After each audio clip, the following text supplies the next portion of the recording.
Hello friends, welcome to my YouTube channel maths Mukesh Kumar पे। आज जो हम लोग डिस्कस करेंगे वो है आपका क्लास 10 मैथ्स एनसीईआरटी एक्सरसाइज 12.3 का क्वेश्चन नंबर 16 और ये इस चैप्टर का लास्ट क्वेश्चन है। ओके, तो इस क्वेश्चन में आपसे पूछा गया है calculate the area of the design region in figure common between the two quadrant of a circle of radius 8 centimetre each. Okay, यदि आप इस क्वेश्चन के फिगर को देखें तो इस फिगर में क्या है, आपका एक स्क्वायर है और इस एक स्क्वायर को दो पार्ट में किससे डिवाइड किया गया है, डायगोनल से।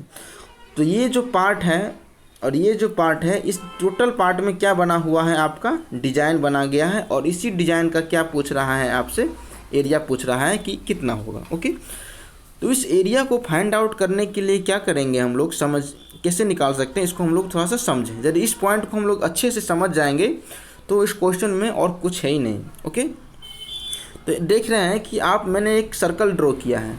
तो जो मैंने ये सर्कल ड्रॉ किया है उस सर्कल के लिए मैंने सेंटर किसको माना है, बी को मैंने क्या मान लिया है, सेंटर मान लिया है। किसका, सर्कल का सेंटर को क्या मान लिया है मैंने, बी। और सर्कल के सेंटर को बी से लेकर के सी को जो ये लेंथ है और ये जो एक स्क्वायर का जो साइड है जो 8 सेंटीमीटर क्वेश्चन में गिवन है, उसको यदि मैं आर मान करके एक सर्कल यदि मैं ड्रॉ करूँगा तो आप देख पा रहे हैं कुछ इस टाइप से क्या होगा, आपका एक सर्कल ड्रॉ होगा। क्या ड्रॉ होगा, आपका एक सर्कल ड्रॉ होगा। तो ये जो एक स्क्वायर का जो डायगोनल है आपका ए सी, ठीक है ना, जब मैं इस लाइन यदि मैं खींच दूंगा तो आप देख पा रहे हैं कि ये सर्कल का जो ये वाला जो पार्ट है इसको हम लोग क्या बोलते हैं, माइनर सेगमेंट। इस वाले पार्ट को हम लोग क्या बोलते हैं, माइनर सेगमेंट। यदि मैं माइनर सेगमेंट का एरिया फाइंड आउट कर लूँ तो मैं इस डिज़ाइन का हाफ एरिया फाइंड आउट कर लूँगा, ठीक है ना। फिर मैं क्या करूँगा, यदि मैं पॉइंट डी को सर्कल का सेंटर मान करके और सेम डी सी को यदि मैं सर्कल का रेडियस मान करके यदि मैं एक सर्कल ड्रॉ करूँगा तो ये कुछ आपका इस टाइप से क्या होगा, आपका एक सर्कल ड्रॉ होगा, ठीक है ना।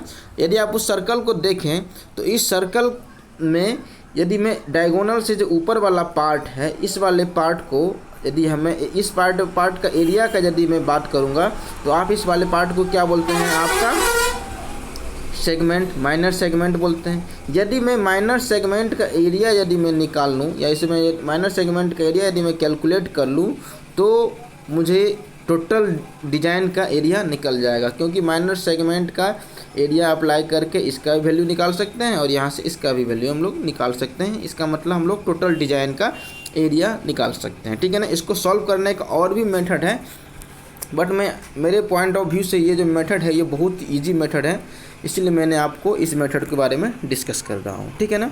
तो मैंने क्या किया कि area of A segment of a circle ACM, ठीक है ना। एसीएम क्या है, आपका ये वाला पार्ट है, ए से लेकर के सी और सी से लेकर के एम से लेकर के ए, इस वाले पार्ट का मैंने क्या किया है, एरिया का मैं बात कर रहा हूँ। तो आप मुझे ये बताएं कि इस वाले पार्ट का एरिया हम लोग कैसे निकालते थे, सेगमेंट का एरिया। तो सेगमेंट का एरिया का वैल्यू निकालने का एक सीधा सा कॉन्सेप्ट था कि आप सर्कल का सेक्टर का एरिया निकालेंगे। तो सर्कल का सेक्टर कितना पार्ट है आपका, ये पूरा पार्ट, इस पूरे पार्ट का हम लोग क्या निकालेंगे, एरिया निकालेंगे। उसमें से हम लोग क्या करते थे, ट्रेंगल का एरिया हम लोग माइनस कर देते थे। जो सर्कल के सेंटर बी से जो ट्रेंगल बन रहा है कोड AC तक, उसका एरिया हम लोग माइनस कर देते हैं। मीन्स ये जो आपका जो लेंथ ये ट्रेंगल बन रहा है ABC, इस एरिया को जब हम लोग माइनस कर देंगे तो हम लोग किसका एरिया निकाल सकते हैं, ईजिली सेगमेंट पार्ट का हम लोग एरिया निकाल सकते हैं। क्या निकाल सकते हैं, सेगमेंट पार्ट का एरिया निकाल सकते हैं, ठीक है ना। इस सेगमेंट पार्ट का एरिया निकाल सकते हैं। ये आपका बेसिक ही फॉर्मूला है, इसी को मैं लेकर के चलूँगा। तो यदि मैं जब सेक्टर का फार्मूला अप्लाई करूँगा तो सेक्टर का फार्मूला होता है आपका pi r square into theta by 360। तो कुछ स्टूडेंट्स को ये डाउट होगा कि सर इसमें आर क्या होगा।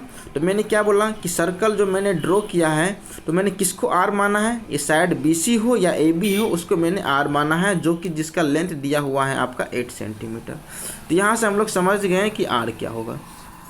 जब हम लोग सेक्टर की बात करते हैं तो उसमें आपका एक और पॉइंट आता है जिसका वैल्यू हम लोग को अननोन होता है, वो होता है थीटा। थीटा क्या होता है, तो थीटा उस पॉइंट को बोलते हैं कि कितना एंगल कवर करके आपका ये सेक्टर बन रहा है। तो यदि मैं बात करूँगा तो इस क्वेश्चन में गिवन है कि क्वाड्रेंट, और ये क्वेश्चन भी है आपका एक्स स्क्वायर। जब एक्स स्क्वायर का बात आता है तो ये जो एंगल बनता है वो एंगल कितना होता है आपका 90 डिग्री, ठीक है ना। किसी भी एक्स स्क्वायर में चारों एंगल क्या होता है इंडिविजुअली 90 90 90 और 4 साइड्स क्या होना चाहिए आपका इक्वल, उसी को हम लोग एक्स स्क्वायर बोलते हैं। ये एक्स स्क्वायर का क्या है आपका प्रॉपर्टीज है। इसीलिए यहाँ से हम लोग थीटा क्या समझें कि थीटा क्या है आपका 90 डिग्री, इसीलिए ये प्रॉपर्टीज है। इसीलिए आपको क्वेश्चन में थीटा का वैल्यू गिवन नहीं है, नहीं तो आपको कोई क्वेश्चन में थीटा का वैल्यू आपको गिवन दे देता है। ये आपको समझना है, अंडरस्टैंड, ओके। तो यहाँ से हम लोग थीटा का वैल्यू भी समझ गए और आर का वैल्यू भी यहाँ से हम लोग समझ गए। जब हम लोग बात करेंगे area of A triangle ABC का, तो ट्रायंगल का एरिया क्या होता है आपका हाफ इंटू बेस इंटू क्या होता है आपका हाइट। तो अब इस फॉर्मूला में मुझे B और H हमको दोनों चाहिए। तो ये जो ट्रायंगल बन रहा है यही तो ट्रायंगल है ABC। तो इस ट्रायंगल में यदि मैं हाइट का बात करूँ तो ये जो BC जो है उसको हम लोग क्या बोलेंगे आपका हाइट, और यदि मैं बेस का बात करूं तो ये जो AB जो है उसको हम लोग क्या बोलेंगे आपका बेस। तो आप मुझे यहाँ से इजीली बता सकते हैं कि AB कितना है आपका 8 सेंटीमीटर, जिसको मैंने बेस एज्यूम किया है, और H कितना हो गया आपका 8 सेंटीमीटर, जिसको मैंने क्या एज्यूम किया है हाइट एज्यूम किया है, ओके। CB आपका हो गया H जो कि कितना है 8 सेंटीमीटर, और AB क्या है आपका बेस जो भी कितना है आपका 8 सेंटीमीटर, ओके ना। अब यहाँ से इस फॉर्मूला में मुझे जो जो पॉइंट चाहिए वो सारा पॉइंट हम लोगों को यहाँ पे क्या है गिवन है, ठीक है ना। अब इसको हम लोग इजीली फाइंड आउट कर सकते हैं। सॉरी मैंने मोबाइल से मैं वीडियो बना रहा हूँ, इसलिए थोड़ा सा कुछ प्रॉब्लम हो जाता है, इसके लिए आप हमको माफ़ कीजिएगा, ओके। तो ये area of A segment of a circle का मैंने फार्मूला आपको बताया था। क्या होता है area of a sector of a circle ABCM, ये पूरा एरिया, उसमें से हम लोग किसको माइनस कर देंगे ये ट्रायंगल का एरिया। तो πr² इंटू थीटा बाय 360 ये क्या होता है आपका area of a sector, minus में एरिया ऑफ ए ट्रायंगल का क्या फार्मूला होता है half into B into H। तो R कितना होगा थीटा कितना होगा मैंने आपको क्लियर कर दिया है। तो इस फार्मूला को यदि हम लोग बैठाएं तो पाई कितना होता है आपका 22/7, R मैंने कितना निकाला है 8। तो यहाँ पे R का स्क्वायर है इसीलिए मैंने 8 इंटू 8 कितना टाइम्स लिख दिया है 2 टाइम्स लिख दिया है। थीटा मैंने आपको कितना बताया 90 डिग्री, क्यों होता है क्योंकि ये एक्स स्क्वायर है, और एक्स स्क्वायर का पर एंगल सभी एंगल कितना होता है आपका 90 डिग्री। तो ये थीटा कितना हो गया आपका 90 डिग्री। अब इस साइड देखें ट्रायंगल में, तो यहाँ बेस भी कितना था आपका 8 सेंटीमीटर और हाइट भी कितना था आपका 8 सेंटीमीटर, ओके। मैंने आपको क्लियर किया है। तो आप इसको देखें तो ये 90 से 360 को काटेंगे कितना टाइम्स कटेगा ये 4 टाइम्स कटेगा। इस 4 से हम लोग इस 8 को काटेंगे तो कितना टाइम्स कटेगा आपका 2 टाइम्स कटेगा। तो इस पार्ट में कितना वैल्यू बचा 22 इंटू 8, ये जो 2 बचा ये 2, ऊपर में कितना आ गया 22 इंटू 8 इंटू 2, और नीचे में क्या आएगा बस 7 है। तो मैंने यहाँ पे क्या लिख दिया 7। अब यहाँ माइनस है तो माइनस। अब यहाँ पे एक्स स्क्वायर वाले रेक्टेंगल का एरिया में यदि हम डिस्कस करें तो हाफ इंटू 8 इंटू 8 है। तो 2 से यदि मैं 8 को डिवाइड करूँगा तो कितना टाइम्स कटेगा 4 टाइम्स। इस साइड क्या बचा आपका 4 इंटू 8, ओके। इसी चीज़ को मैंने यहाँ पे लिखा है। तो 22 इंटू 8 इंटू 2 को जब हम लोग मल्टीप्लाई करेंगे तो ये आपका आएगा 352 डिवाइडेड बाय नीचे में क्या है आपका 7। आप मल्टीप्लाई करके देख सकते हैं 22 इंटू 2 को मल्टीप्लाई करेंगे तो आपका कितना आ जाएगा 44 को जब हम लोग 8 से मल्टीप्लाई करेंगे तो 8 चौक 32 के 2 हाथ में 3, 8 चौक 32 और 3 35, कितना आ गया आपका 352। इसीलिए मैंने यहाँ पे लिखा है 352, ठीक है ना। माइनस 8 और 4 को जब हम लोग मल्टीप्लाई करेंगे तो कितना आता है आपका 32, और इसके नीचे में कुछ नहीं है। इसका मतलब क्या है इसके डिनोमिनेटर में क्या है आपका 1 है, ठीक है ना। जब हम इसको बट्टा पका घटाव करते हैं तो हम लोग क्या बोलते हैं 7 और M1 जो डिनोमिनेटर होता है उसको क्या करते हैं हम लोग LCM लेते हैं। 7 और M1 का जब हम लोग LCM लेंगे तो कितना आपका आ जाएगा 7।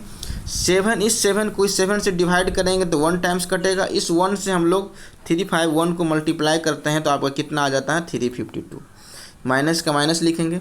फिर 1 से जब हम लोग डिवाइड करेंगे 7 को तो कितना टाइम्स कटेगा, 7 टाइम्स। इस 7 से हम लोग किसे मल्टीप्लाई करेंगे, आपका 32 में। इसीलिए मैंने यहाँ पे लिखा है 352 माइनस 32 इंटू 7 डिवाइडेड बाई 7। 352 का 352 लिखेंगे, माइनस में 32 इंटू 7 को क्या लिखेंगे, जब मल्टीप्लाई करेंगे तो 7 दूना 14 के 4, हाथ में 1, 7 या 21, 1 22, 224, ओके ना, डिवाइडेड बाई 7। जब हमको 352 को से यदि माइनस करेंगे 224 को तो ये कितना आ जाएगा आपका 128 डिवाइडेड बाई 7। तो ये जो आपका जो एरिया निकला है वो किसका एरिया निकला है, आपका area of A segment of a circle ACM का, ओके ना। ACM कौन है आपका, A से लेकर के C, C से लेकर के M, इस वाले पार्ट का हमने एरिया निकाल लिया है। और मैंने आपको स्टार्टिंग में ही बताया था कि इस वाले पार्ट का एरिया निकालने के लिए क्या करेंगे हम लोग, सेंटर किसको मानेंगे, सर्कल का सेंटर D को मान करके यदि हम एक सर्कल ड्रॉ करेंगे तो कुछ आपका इस टाइप से सर्कल ड्रॉ होगा। और इसी डायगोनल से ऊपर वाले पार्ट का एरिया फाइंड आउट करने के लिए सेम हम लोग इसी प्रोसेस से हम लोग चलेंगे, ओके ना। तो देख लीजिए मैंने क्या लिखा है area of A segment of a circle ACN। तो ACN आपका कौन सा पोर्शन हो गया, A से लेकर के C, C से लेकर के N, ये वाला जो पार्ट हो गया इसको हम लोग बोलेंगे आपका ACN, ठीक है ना। और ये पूरे सर्कल का ये जो सर्कल बना रहेगा उस सर्कल का ये कौन सा पार्ट होगा, आपका सेगमेंट, माइनर सेगमेंट, ठीक है ना। उसका एरिया हम लोग कैसे फाइंड आउट करेंगे, सेम प्रोसेस से फाइंड आउट करेंगे। Area of a sector of a circle OANC minus area of A triangle DAC, same process से इसमें भी आपका R क्या होगा, आपका 8 सेंटीमीटर होगा और थीटा कितना होगा, आपका 90 डिग्री होगा। सेम प्रोसेस से यदि मैं इसको सारे डाटा को यदि मैं पुट करूँगा तो ये आपका देख रहे हैं 22 इंटू 7 पाई की जगह पे R आपका 8 है, 8 इंटू 8, थीटा आपका 90 है, 90 लिख दिए, but divided by 360 minus half. Base और हाइट आपका दोनों क्या है, 8 है, इसलिए मैंने 8 लिखा है। डिवाइड किया 90 को 36 से 4 टाइम्स, इस 4 को 8 से डिवाइड किया है 2 टाइम्स, ओके। इस 2 को 8 से डिवाइड किया 4 टाइम्स। सेम प्रोसेस है जैसे मैंने आपको पहले सॉल्व किया है। तो आपका क्या आ जाएगा 22 इंटू 8 इंटू 2 डिवाइडेड बाई 7। अब इधर माइनस में क्या बचेगा 4 इंटू 8, ओके। तो इसको जब हम लोग कैलकुलेट करेंगे तो सेम प्रोसेस से आपका इसका भी एरिया कितना आपका आएगा, area of A segment of a circle ACN क्या आएगा आपका 128 डिवाइडेड बाई 7 सेंटीमीटर का स्क्वायर, ओके। तो आप मैंने यहाँ पे क्या किया, आपको दोनों का एरिया मैंने अलग अलग इंडिविजुअली फाइंड आउट कर लिया, ठीक है ना। मैंने सबसे पहले इसका एरिया फाइंड आउट किया जो कि कितना आया आपका 128 डिवाइडेड बाई 7 सेंटीमीटर का स्क्वायर, ओके ना। फिर मैंने क्या किया, इस वाले डिज़ाइन का जब मैंने एरिया फाइंड आउट किया तो इसका भी एरिया क्या आया आपका, सेम ही आया जो इसका एरिया आया था, ठीक है ना। तो सेगमेंट का एरिया ACM और प्लस में सेगमेंट का एरिया ACN, ये दोनों के एरिया को यदि हम लोग ऐड कर देंगे इंडिविजुअली तो आपका ये किसका एरिया निकल जाएगा, डिज़ाइन का एरिया निकल जाएगा। इसी चीज़ को मैंने यहाँ पे लिखा है, आप देख पा रहे हैं। तो area of the design of the region AMCN equals to क्या लिखेंगे हम लोग, area of a sector of a circle ACM plus में area of a sector of a circle ACN, okay. तो दोनों का एरिया क्या है आपका 128.7 सेंटीमीटर का स्क्वायर प्लस में 128.7 सेंटीमीटर का स्क्वायर, ठीक है ना, सेंटीमीटर का स्क्वायर, ठीक है ना। जब हम लोग इस दोनों को ऐड करेंगे तो दोनों का बेस क्या है आपका, नीचे का क्या है आपका डिनोमिनेटर क्या है आपका 7 है। तो इसका LCM 7 इंटू 7 का LCM जब हम लोग फाइंड आउट करेंगे तो क्या आता है आपका 7, इसलिए मैंने 7 लिखा है। 7 को 7 से डिवाइड करेंगे तो 1 टाइम्स आएगा, 1 से मल्टीप्लाई करेंगे 28 को तो भी 128 आएगा। सेम इसी प्रोसेस से तो आपका क्या आ गया आपका 128 प्लस 128 डिवाइडेड बाई 7, ठीक है ना। तो दोनों को जब यदि हम लोग ऐड करेंगे तो कितना आ गया 128 प्लस 128 को जब हम लोग ऐड करेंगे तो कितना आ गया आपका 256 डिवाइडेड बाई 7 सेंटीमीटर का स्क्वायर, ठीक है ना। ये आपका क्या हो गया, आंसर हो गया, ठीक है। मैं आपसे उम्मीद करता हूँ ये पूरा डिज़ाइन का आंसर हो गया। मैं आपसे उम्मीद करता हूँ कि ये जो मेरा वीडियो है वो आप लोगों को अच्छा लगेगा। प्लीज़ आप हमको लाइक शेयर और सब्सक्राइब करें, ठीक है ना। अभी हम इस चैनल पर नए हैं, प्लीज़ आप लोग मेरा चैनल को आगे शेयर करें, अपने दोस्तों को भेजें, ठीक है। Okay, thank you.